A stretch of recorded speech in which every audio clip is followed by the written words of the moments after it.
My name is Brendan Cook. I'm a Sheriff's Deputy for the Manistee County Sheriff's Office. It's something I've always wanted to do. I wanted to do something where I could help people where I grew up and stay local. And it's kind of been in my family, so it's been something I wanted to do for a long time. And I learned about this apprenticeship through our sheriff and through the police academy at West Shore College. I thought it just sounded like a good opportunity for me and our department to help with some funds and get some extra training and extra equipment, and it just seemed like an all-around good deal. I'm Brian Gutowski, Manistee County Sheriff. The reason we decided to develop an apprenticeship program is like many industries and many professions around the country right now, we're struggling to find qualified candidates who are interested in the position of police officer. So what we did, in trying to branch out and find new and creative ways to kind of promote the profession and give us an opportunity to reach out to individuals who maybe didn't have quite the ability to get started in law enforcement or didn't really know much about how to get involved in it. This gave us an opportunity to work with Michigan Works to develop a program where we could kind of, not only give them some additional benefits and some additional positives for joining the profession, but it also gave us an opportunity to kind of promote the profession. And we thought this was a good way to do it. So we went through what would be your typical hiring process, right?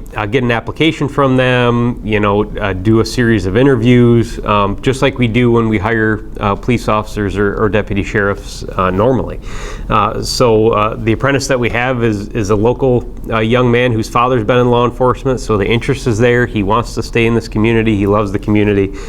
So it was an easy pick for us after going through that process. He's an outstanding young man and has been doing very well. So for our police officer apprenticeship program, it really mirrors our field training program here. So it's a lot of the same training that we were doing for our police officers, our deputy sheriffs that we were hiring, but we incorporated that into the training program. So the individual will attend college, typically at West Shore Community College, where they'll get their basic law enforcement academy. I'm John O'Hagan, Academy Director here at West Shore Community College.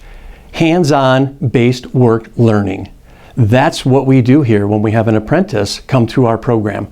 We want them to see exactly what the life of a police officer is, the roles they play in their community, the integrity that is needed for them to succeed.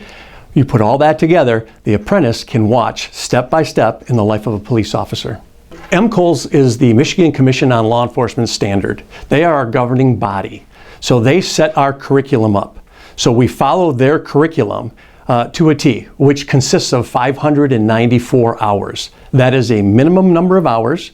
Our academy has been averaging approximately 650 hours, which again doesn't seem like a lot over the 16 weeks. But again, we do a lot of things that are scenario based. We want them to see what it's like in the real world of being a police officer. Kind of not what's on television, but again, dealing with the public, enhancing your communication skills, working with them to build that trust and that support is so important. So that's one of the main components that we teach throughout the academy, and we do that with scenario-based learning. So there's 5 skilled areas that MCOLS focuses on. You have firearms, you have fitness and wellness, you have first aid, you have emergency vehicle operation, and of course a big one, you have subject control, otherwise known as defensive tactics. So those are the main 5. You have to have 100% participation. You can't miss any time for those. It's that critical. The rest of the curriculum is based underneath those, where you have police procedures, traffic law, where you learn how to do traffic stops, learn the rules of the road, interrogation, investigation. So all that is compiled into that curriculum. And then they come here to the sheriff's office where you put them with a mentor or a field training officer, and they go through an FTO book, or what has now become really our Appendix A or apprenticeship book, to give them the skills that they need to be successful police officers. My name is Paul Warniak. I'm with the Manistee County Sheriff's Office. I've been in the job for 23 years. I'm a road patrol sergeant.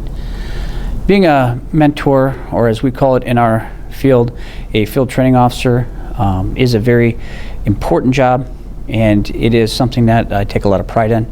It is a difficult job. You're tasked with taking somebody from the academy who has a solid foundation and showing them step by step how to do the job on their own as a law enforcement officer. When we have someone start the field training program, they are given a manual, and in the manual it has objectives, and these objectives will cover most of the different types of complaints and different types of tasks that are required of a law enforcement officer. And the process of field training is about 4 to 5 months, and during the course of that time, each of those objectives will either be real world handled, or they will be set up in a scenario format until the field training program is satisfied that the trainee has been able to accomplish that in a satisfactory manner. Something new every day for the most part. It's always something new between defensive tactics or out on the range, how to deal with certain people in different scenarios. So what makes it easier, at least from the law enforcement perspective, is with our field training program, we were already tracking how many hours of training in each segment our trainees were getting to begin with. So it really, by aligning our field training up with the Appendix A, it made tracking and keeping an idea of where that apprentice was in their training a lot easier. So what I would say is, for most law enforcement agencies who are running a field training program, you're already doing the majority of what you need to do to track the apprenticeship program already.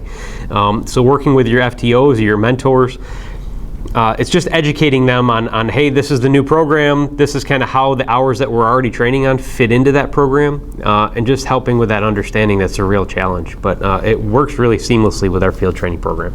As far as the development, Michigan Works is fantastic. They were with us hand in hand, always ready to give us assistance with anything we had or any questions we had, and really they eased the process for us in the development of the program. Northwest Michigan Works is vital, because I look at it as they do our vetting. They have everybody looking for jobs, so they're taking those people and they're going through what they have to offer, their training, their skill set, their education, and they're lining them up with employers. West Shore does the same thing. What we're doing is we're saying, students, okay, this police academy, we're going to teach you what the employers are looking for. So between West Shore, Northwest Michigan Works, and our entities, in this case Manistee County, we have a great relationship. By us all collaborating, we were able to produce a fantastic product. I think moving forward, you're going to see more and more people take this route, because it's not just about the plumbing, the carpentry, that type of apprenticeship. We're to the point now where it's happening everywhere. Law enforcement is a good place for it. I think it's a new and creative way that we can look at, filling our workforce. As anybody who's in law enforcement knows, applications are way down from where they used to be. Interest in the profession has decreased, at least in my opinion. So I think as administrators, we really need to look at new and creative ways to promote the profession and give folks who are interested in law enforcement something a little extra. And that's really what I think the apprenticeship program does. And I think it develops better police officers at the end of the program as well. Northwest Michigan Works was huge. Evelyn and her team were always checking in with me, sometimes to give me a subtle reminder like, hey, haven't heard from you in a week or two, how's this going? But if I had questions, they were always willing to make time to meet with me. They kind of put some ideas together and said, hey, this is kind of what we've seen or have been talked about. Let us know if that works for you. So really, they're there for a lot of support. They're there to give you the basic building blocks to put it together. And then if there's something that you're not comfortable with or you want to change, they're more than willing to help you out in any way they can to make it work for your organization. That's what's so cool about this process is it's really customized to the agency. So my hiring process might look different than a Kent County or a Oceana County. We all have our little nuances and differences between agencies, but Michigan Works is really willing to work with your process and what you want to see out of the program, and they were just so easy to work with, so it made it a lot easier to put the program together.